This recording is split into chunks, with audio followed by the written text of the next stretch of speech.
and that hypermobility could contribute to back pain. And then I connected that in my mind by going, oh, that makes sense why hips were always my most deadly weapon in wrestling. It was probably just because I have more flexible hips than most people. Most people probably, I was thinking, just do this, you idiot. Just that simple. Literally just do this. And for other people, it's like they literally, I didn't even think about the fact that my hips would be weird. Like, you know what I mean? Like shoulders, sure, knees, maybe, yeah, but hips, like you don't even think about the hips as a joint. You just think about that as like the place where your legs connect to your back. But apparently I do, and my physical therapist checked it out and was like, Jesus, like yeah, that's like he like literally, he said, is this stretching you? I think his question was, it was either is this stretching too much or is this fucking God, or you are recording, right? Yeah. My phone's at 4%. It's always almost dead.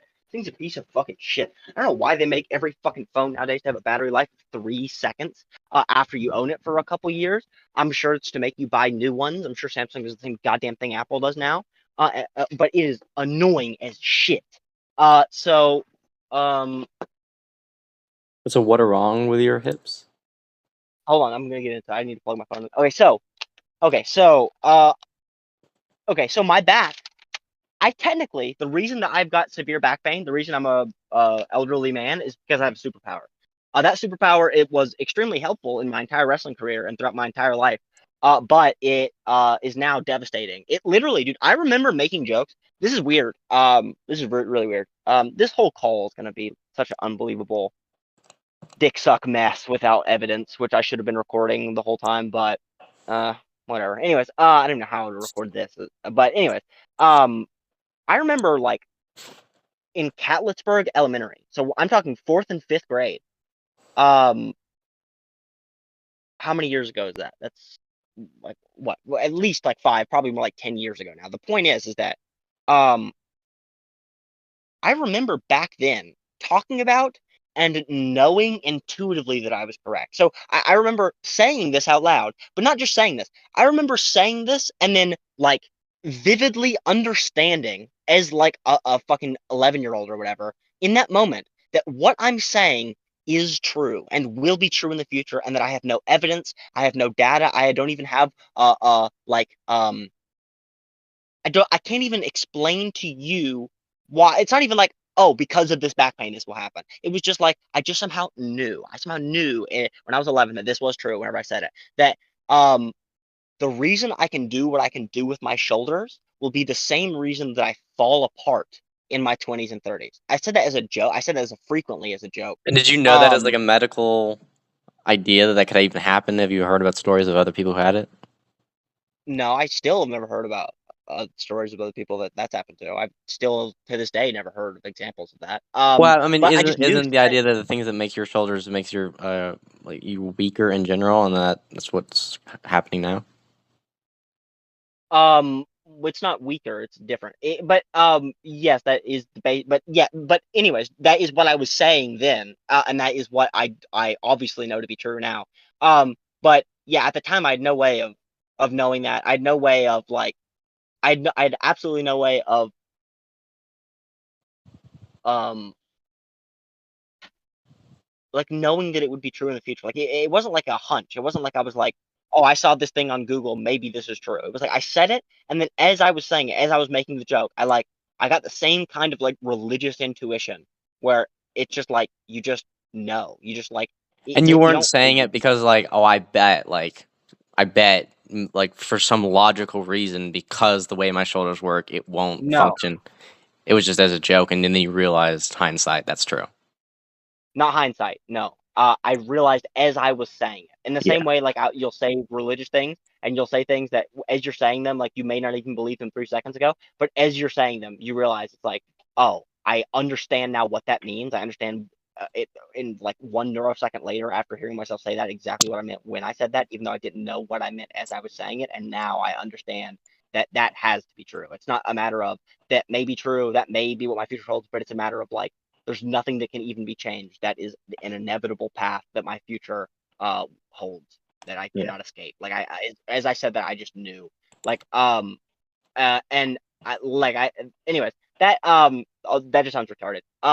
there's no way to back that up at all. But that is very, very true. Like I like so vividly remember that. Like I cannot even explain how like how like vivid it was at the time. It was like the first time I'd ever thought, like in other words, like in my own mind, like I didn't think, oh, that's true. I thought like I didn't know that was true, and I have no way of knowing that's true, but that is true, isn't it? Like it was like I like as an 11-year-old, I reflected on the fact that that thought had no logical basis, and yet I understood based on its thought texture that it must be true, and I obviously had no, I had no word for thought texture at that point, but it was still like I Did just you become knew. It was worried, something or I did you just just know. shrug it off? Well, at that time, I was like, by the fourth and fifth grade, I was already like middle school Ashton, where like uh it was like I'm gonna call it edgy, but it's not exactly edgy. It's like by that point, I already was like things are it's okay. It's very similar to the True Vapor Man framework, where it's like I want if I died, I want people to laugh at my death because like more joy is better. That kind of thing, where like there are no bad things, there are just like bad interpretations which can negatively weigh you down. So at that point, I was already at the point where like I knew it was true. I knew that was depressing, but that was funny. It was just like, yeah, well, it is what it is. Um, I really despise talking about my own mental states. It literally just sounds like I've got my own dick lodged 10 inches down my throat, but I swear to God that is an actual factual representation of what happened. But anyways, um, so anyways, the whole point of this, I just wasted 10 minutes talking about that. The whole point of this, the whole big thing here is that I was riding my bike, and I've done this for months now, where every once in a while, specifically, it happens all the time with um the perkies. Perkies are Perkies are so weird. They're like hyper focused, but like you can't focus on frameworks. You literally can't. You can focus on anything but frameworks, like anything in the world. You just can't wait, so You you can can focus on focus on anything else in the world. You just can't focus on your mind. yeah. It's just like the thought per minute is so fast, and there's so many valuable things to think about that it's like you aren't wasting time as the ego, because like the ego is technically getting shit done, but like that is gay because like the whole point in taking them is to like get past the ego. But then it's like now it's like then you take them, and all of a sudden the ego's like, no, this is why you should keep me around. No, look, I have value. Don't kill me yet. That's basically what every single time I think Adderall is like. Yeah. Um, so anyways, I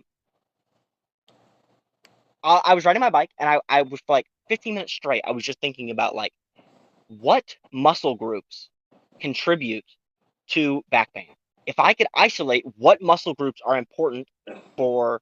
So this started with a discovery that was entirely not mine, entirely not my own, entirely my physical therapist. But then I used that discovery to grow. So my physical therapist discovery. Okay. All right. I'm going to take 3 seconds. I'm going to take 10 seconds to think, and then I'm going to start speaking again from the beginning, and then I'm going to try to go to the end linearly instead of jumping around.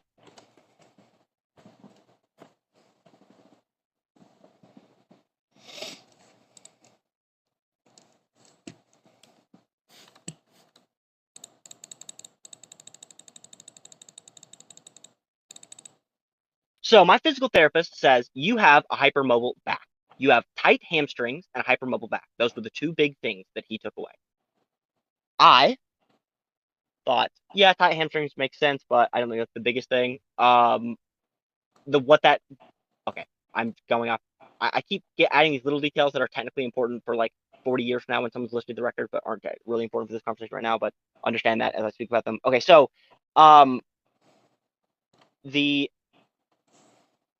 hamstrings are important because hamstrings, whenever you bend over to pick something up, your hamstrings are the thing which is going to limit how far you can bend over. So like whenever you can't, if you bend over and you try and touch your toes and you can't touch your toes, it's because you have tight hamstrings. And so what I would do, because I have a hypermobile back, to counter having tight hamstrings, is to just bend my back farther. So because I can't touch my toes because my hamstrings are too tight, I say fuck it, and I just use my spine and I just crunch my spine in to reach my toes. But you shouldn't do that. That's not good.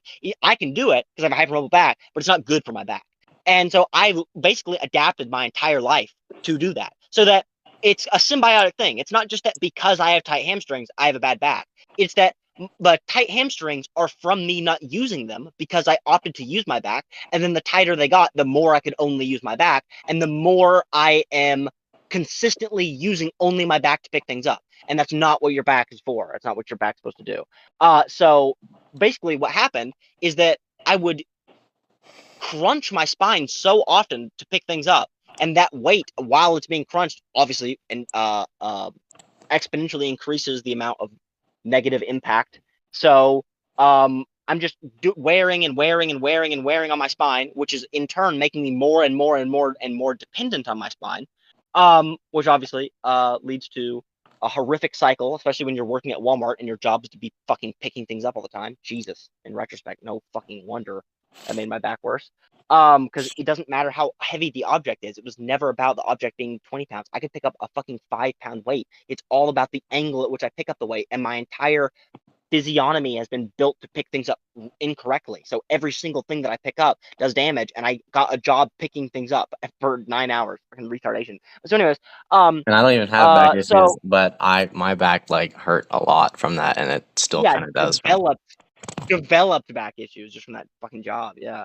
But so so tight hamstrings, not the issue, but contributing to the issue and a symptom of the issue. The big issue, the reason why the hamstring got tight in the first place, is because my back is hypermobile enough for me to be able to depend on it. But by utilizing this hypermobility, dude, do you hear my like language selection? I'm like fucking Alex Freire or like Israel Adesanya finishing an opponent, where like you're picking the knee, you're picking the elbow, you're picking the uppercut. It's very interesting how this completely fixes my inability to pick the right words, but it also makes me go on significantly more tangents. I speak like a woman where I get distracted in 90 different points where I need to just skip to the goddamn end of the story. It makes me so much less blunt, but at the same time, it makes me so much more, I don't use the word articulate again. That sort of defeats the point of calling myself articulate. It just makes me so much better at painting the picture in a variety of words. Like Kurt Mungle said, he tries to say everything every time in a different set of words. This like allows me to do it. It's like I've got a built-in fucking thesaurus that I can scroll through in Like 90 ChatGPT, just nanoseconds. rewrite this. Yeah, literally. Yeah, it's like I generate a thought and then the turkey just fucking rewrites it for me and spits it out. It's really cool. But so, anyways, so the back, being hypermobile and depending on it and consistently damaging it by picking things up with it. The way that he said I needed to fix that was by getting better abs, working out my core, right? Which is what I said. If you remember me before physical therapy, do you remember me before physical therapy? Me telling you that my mother, Destiny, and Sam Hyde, all three told me that in the same day, and that was like a giant synchronicity that I need to work out my core. Do you remember me telling you that before I Yeah. ever went to physical therapy? So that, for one, there's one example of like a proven synchronicity in retrospect. Hopefully we have that on camera somewhere. I'm sure we fucking don't. But anyways, but the big thing is that even if I would have started working them out at home, thank God I didn't just waste those 8 months. Because at first I like was really like about to kill myself for not just doing this when I got synchronicities for it, and waiting like 8 months to finally get into physical therapy. But now in retrospect, I'm glad that I waited, because what I would have done is I would have thought that it was about working out my abs, and I would have got my abs as strong as possible. And then what I would have done is I would have just kept using my spine, but I would have used my abs with it. So I would have thought to myself, oh, look, I can pick up heavier shit. And I could pick up heavier shit, but I'm picking up heavier shit while still crunching my back up to do it. So it was never, the big thing is that it was never about strength. I was always strong enough to pick up 20 pounds. The issue was the angle of my back as I moved that weight. So even as my abs got stronger, I would have still just continued to damage my spine. But what the physical therapist, what the specific workouts he was giving me was making me realize that it was not about um, strength in the abs. It was about like so basically he gave me planks and stuff, and so I realized ab workouts help. Okay, and then I thought, okay, I need to 4 times speed this. Okay, he said you need to work out your abs so that your core is stronger and you can support your back. And I thought, okay, I can get my abs stronger so that I can do more with my back. I can be even more flexible with it. If my abs are stronger and that can support my core, then my back can continue to bend in weird ways. And it'll have the strength to do it. It'll have the support that it needs to bend in weird ways. And then I tried that, and I was hurting my back worse and worse and worse over the course of about a week until I finally realized the point is not to stabilize the back while you're doing weird motions.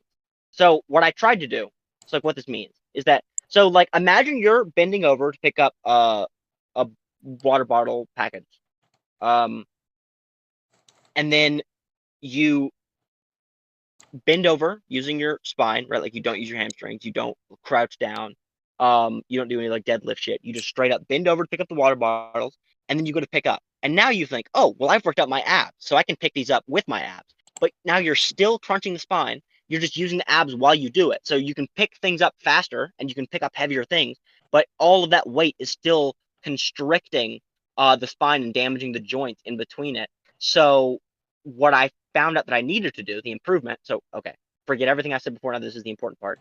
That was just context. The important part is you don't use your abs. You don't flex your abs while you pick up the water bottles. You only flex your abs when your back gets out of position to return your back into position. The point is not to use the muscles while you're using the back. The point is to use those muscles to keep the back in place. You only use enough of those muscles to keep the back in a specific range of motion So while like, you're yeah, doing keep things. it in So, balance. yes, exactly. It's support, but it's not support to do weird shit. It's support to make you be able to hit the brakes before you go into weird shit territory. So like your finger, right? Just bend it backwards, right? There's a certain range of motion. And now imagine if your finger could go more than that, but going more than that damaged it. What you'd need to do is you'd need to make the muscles in your finger stronger so that you could always use your muscles to counter it from going beyond that point. And that's what I needed to do. I needed to freeze my back, hit the brakes on my back's movement whenever it started to go into the red line, but not use the muscles before I entered the red line. And so, do you remember me texting you days ago? Oh God, that is good evidence. Yes. Okay, good. So you do have proof. I do have proof. Thank God. Okay, we need to screen record those like now. But anyways, so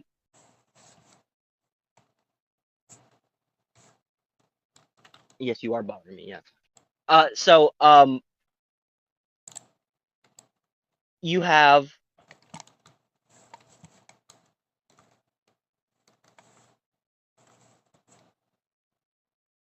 the back,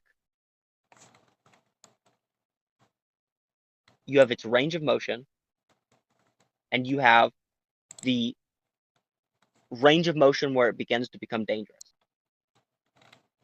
And you need to stop your back from bending into the danger zone. And like you were saying, support, as like he said as well, you need to use those muscles support. But like in other words, the reason that I don't think it cuts it by just saying it's support, the reason that like I didn't understand it that first time he said it, is that like I could bend my back in a weird way and then still support it with my abs. So it's not just support, it's more complex than support. It's that it needs to like literally push the back into position. Like literally, like the job is not to support, it's not to like strengthen, it's not to like hold it, it's to like literally like stop the back from doing what it wants to do. It's like literally like pushing it away, like pushing it away from where it wants to go. It's stopping it. It's ceasing its motion before it can exit the danger, the range of motion which is dangerous. So it's like it's more than supporting, because if you could support and still damage it, but this is beyond that because it's halting it. It's more of like a halting, more like a braking than it is a support. But so anyways, upon learning that, I went in. First of all, my life just got better. Instantly. The second I understood that, my life just got better. That's whenever I texted you. Like the second I learned that was whenever I texted you. I see the connection between the explosive movement in wrestling, the explosive movement in striking, and the muscles which are supporting my spine. Do you remember me sending you those texts? Did you read any of those? Yeah. So that discovery. So I sent you that, and then I was like 2 days after I sent you those texts, I went into physical therapy and I told my guy, my physical therapist, I said, for the first couple days, I was using my abs and I was trying to tense them as I was picking things up and as I was using my back, and that actually hurt my back worse. But then I learned it was about waiting to use the ab muscles until the back started to leave position, and then forcing the back into position using my ab muscles. That was pretty much, I think, verbatim what I said to him. Like that's almost exactly word for word what I said. And so, and then what he said was he immediately laughed and gave me a fist bump and said, "Do you know how long it takes some people to learn that? Or most people, I think is what he said. Do you know how long it takes most people to learn that?" Um, so that instantly was like, "Oh, that makes perfect sense." Is that literally like this is what the physical therapist, in the same way that like most people watch a martial arts technique and then they'll never really get it because they are trying to like mimic the motions instead of trying to figure out what muscle groups contribute. The same way most people will never get physical therapy because most people go to physical therapy and they'll only try and replicate the workouts and then they'll just try and use those muscles and they'll not be able to understand what's going on. You have to be able to like actually like be aware of what muscles are used when your back gets hurt, what muscles were used when your back is being hurt, what muscles those are, if those muscles hurt your back in different circumstances. Like you have to be able to like actually like figure all of the complex inner mechanisms out. And like the way one person would hit a perfect arm triangle is not the same way a person a couple weight classes below would hit that same arm triangle, or the same way a person with shorter, stockier arms would hit that same arm triangle. So it's like the way that they try and teach mixed martial arts in gyms is like been poisoned by the public school system, where they try and tell you like, no, just do it like this, just do it like me. No, don't you understand? Do it slow. Just do the technique exactly like I'm saying. When it's like, no, the point is not to do it right every time slowly, you fucking baboon. Because guess what? Whenever you do it in a match, you're not gonna do it slow, you fucking idiot. Your opponent's not gonna sit there and wait for it to fucking sink in. So you know what the difference between the people who take 9 goddamn years to go to black belt and the people who take 2 are? The people who take 2 are the people who have done wrestling before. You see these wrestlers, like Bo Nickel and Hamzat and stuff, who will literally walk in after a couple of years of wrestling and then beat black belts instantly. And the reason is not because they know jujitsu. It's not because wrestling is jujitsu. It's not any of that. It's simply because um the understandings of wrestling are in a fast context. So those wrestlers are going to be thinking about applying those moves in action. And the Brazilian Jiu-Jitsu guys, for some reason, they'll try and tell you that like those motions need to be applied in slow motion, in 0.25 times speed, where you're not using any strength, you're not using any speed, your opponent is not providing any resistance, and then it's going to take you like 9 years to figure out how to actually work that technique. Because the only way you'll ever be able to hit that technique is in live sparring, and you'll be doing it poorly because guess what? You just practice the last 10 minutes of doing it in slow motion with completely different muscle groups, completely different. Like I don't know how to explain it other than um like it's like driving a car at 5 miles an hour, and then all of a sudden um being put on a racetrack and be like, you practice. You know exactly what you're doing, right? You did it. You've driven this car for hours and hours. You know what to do. And then you try driving it at 100 miles an hour and you realize this isn't the same thing at all. I should have been driving the car fast to be able to drive a car fast, for fuck's sake. It's like the Like the same rest issue of with the the school time you've been system. looking at a manual and now you're actually in the car and it's like this is not the same thing.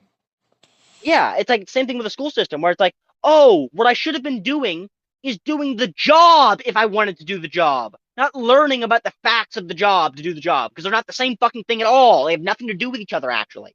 Um, and that the facts are useful if you're in the situation where you need to apply them. So the facts are great. I'm not saying ignore facts, obviously, but what I'm saying is to try and shove every fact in your head is useless if you don't have the understanding of how those facts are applied because you're going to forget them. So in the situations where you need those facts, the fact that you set around learning facts is going to fucking destroy your ability to perform your task. You baboon, you empty-headed fucking absolute demogorgon is where my mind wanted to go, which isn't really even an insult. But so Those are facts.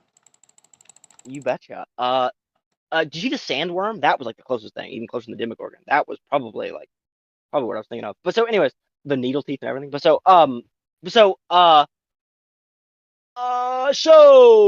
the school system, the martial arts, all of that, they all have the same issue, obviously. But the thing that I learned, and the thing that I learned in jiu-jitsu years ago, and wrestling before that, was you need to make 1,000 mistakes and then isolate what made those mistakes, and that's how you get good.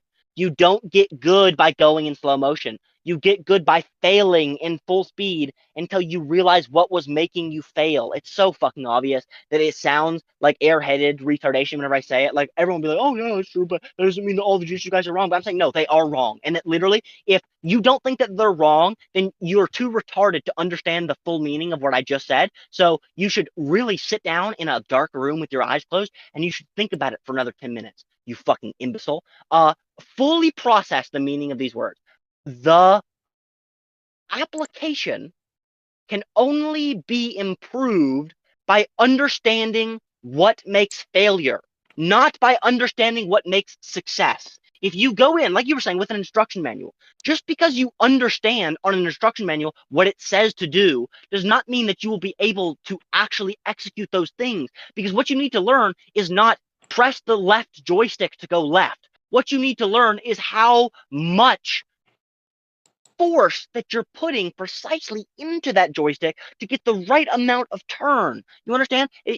Everyone gets the fact that when you press the joystick left, the thing will go left. But the thing is learning how much pressure you're putting on the joystick to execute the exact amount of movement that you need in every given situation.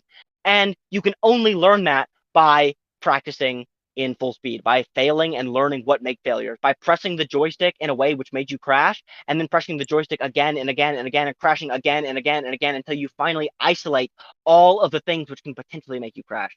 That right there, really, it sounds foolishly simple because I'm putting it in the most commoner way that I can, but it's the most profound thing that you'll ever hear. And if you applied it to every single aspect of your life, tenfold, then your life would be a much better thing to experience.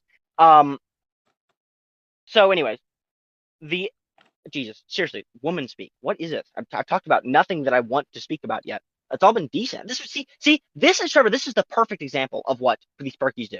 They make it where it's like, damn, I did that really well. Damn, I did that really well. Damn, I'm talking really well. But it's like I'm kind of getting nothing done. Like I kind of am getting stuff done because like I am articulating well, and that does kind of improve my own understanding and my ability to articulate in the future, which is useful because I want to talk about it on a YouTube channel. But then also it's like, hey, shut the fuck up and actually like understand. Like it's like you're thinking in a million different ways to say shut the fuck up. And it's like, wow, you're really brilliantly saying how to shut the fuck up. Why don't you shut the fuck up, you fucking retard?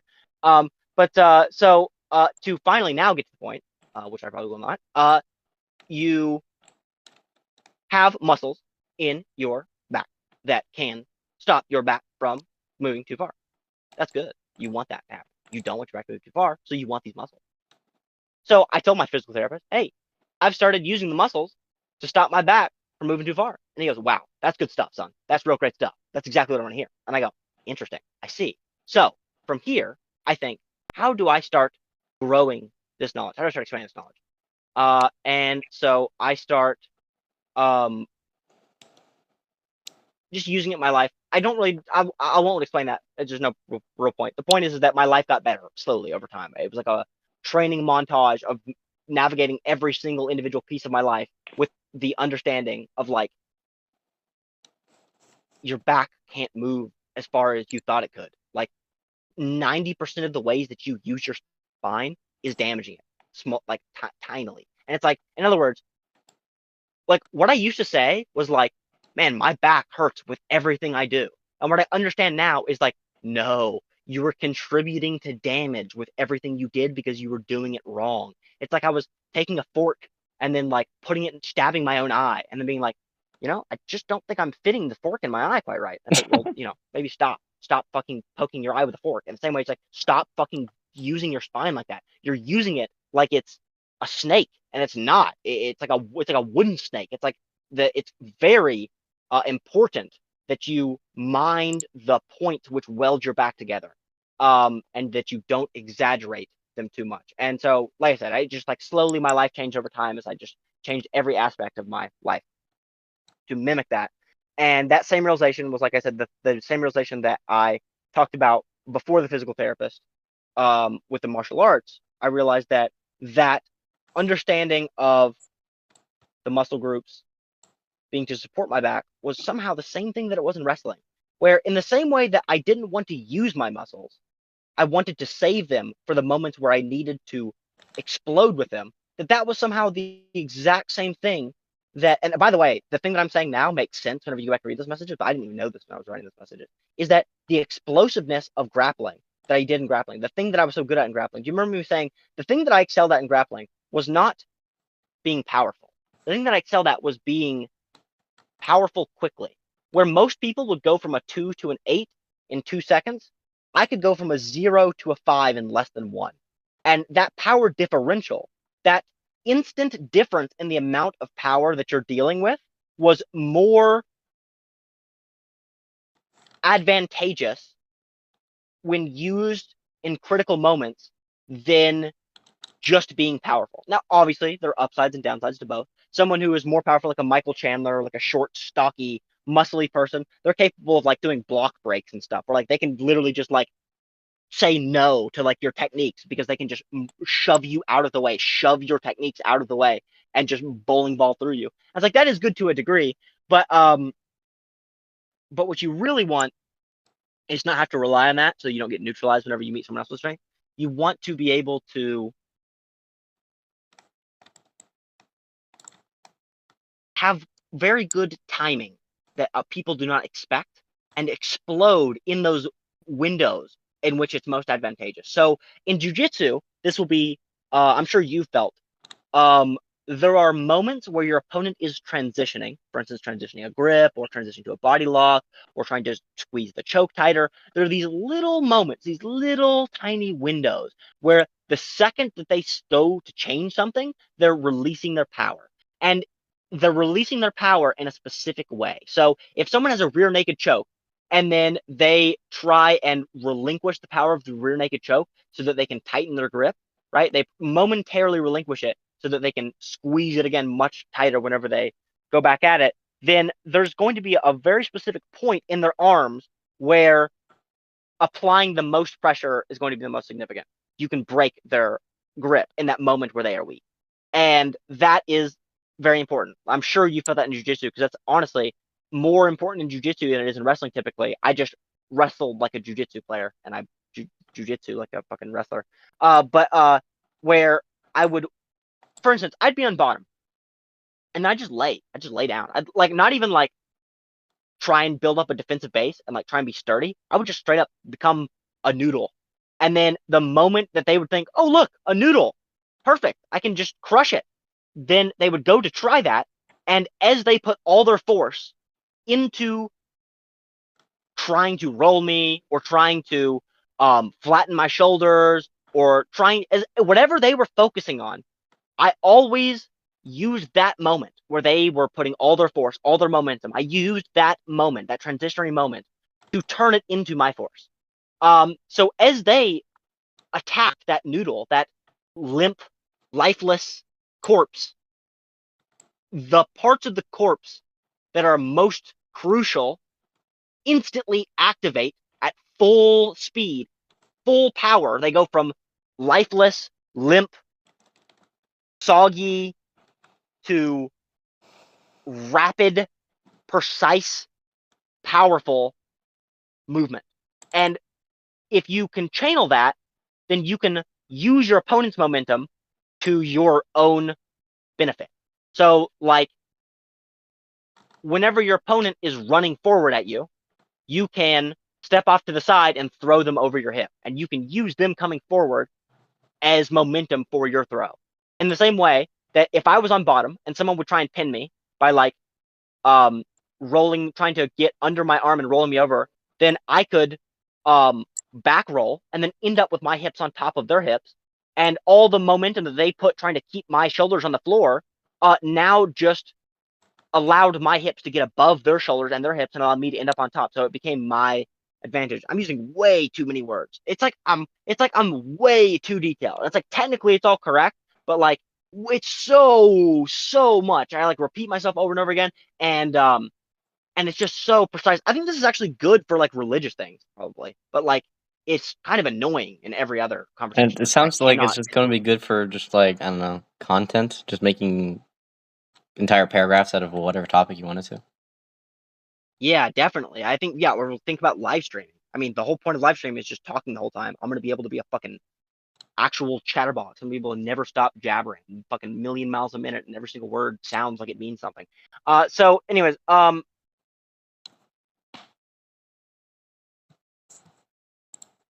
okay, Jesus. I said I need to be gone by 6:30. I have to be gone by 7. Okay. Back, muscle, use muscle, tell back, no move.